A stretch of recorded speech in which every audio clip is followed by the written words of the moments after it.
रेशीम बाग येथे मुख्यालयाला येत असताना सर्व लोकप्रतिनिधी असतील किंवा कोणीही असेल तर प्रत्येक व्यक्ती हा जीवनामध्ये दैनंदिन काही ना काही नवीन शिकत असतो। या मुख्यालयाला संघाच्या मुख्यालयाला भेट देणं हे खरं तर सर्वांच्या मनामध्ये ध्यानामध्ये आणि भाग्यामध्ये आलेला हा विचार या देशाच्या एकंदरीत जडणघडणीमध्ये फार महत्त्वाचे आहेत। ते लपवले गेले इतिहासाच्या पानांमध्ये। आपण शाळेमध्ये असताना तसं संघ परिवाराचा कुठला विचार आमच्या पुस्तकांमध्ये दिसला नाही। ते योगदान लपवलं गेलं, पण ते योगदान एवढं मोठं आहे ते असं झाकत नसतं, असं ते लपत नसतं। आणि म्हणून जे काय संस्कार आम्ही बघितले संघ परिवाराचे अनुभवले ते खरोखरच पुढच्या पिढ्यांना कळावं, त्यांना ते अनुभवता यावं। ह्या सगळ्या गोष्टी देशाच्या हिताच्या आहेत। संघ परिवाराचे हे जे विचार आहेत ते खरोखर डिसिप्लिन म्हणजे काय आहे, संस्कार म्हणजे काय आहे, देशाचा पाठलाग कुठल्या विषयांच्या मागे झाला पाहिजे, हे सगळं महत्त्वाचं आहे ना।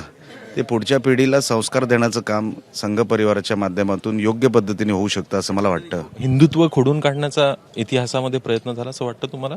बघा, इतिहासाच्या पानांमध्ये तुम्हीच जर शोधलं तर काय तुम्हाला दिसतं त्याच्यामध्ये? एका ठराविक पक्षाचंच आणि एका ठराविक विचारधारेचंच तुम्हाला त्याच्यामध्ये प्रतिबिंब म्हणण्यापेक्षा ते एक असतं ना, एक हॅमरिंग दिसतं।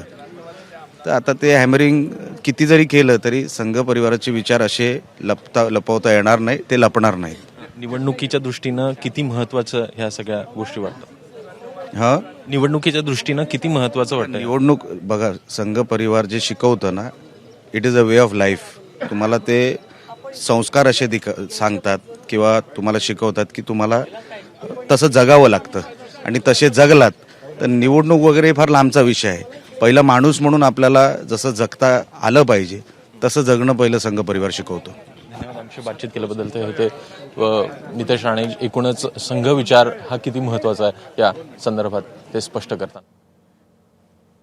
तर शिवसेनेचे आमदार एबीपी माझा, उघडा डोळे बघा नीट।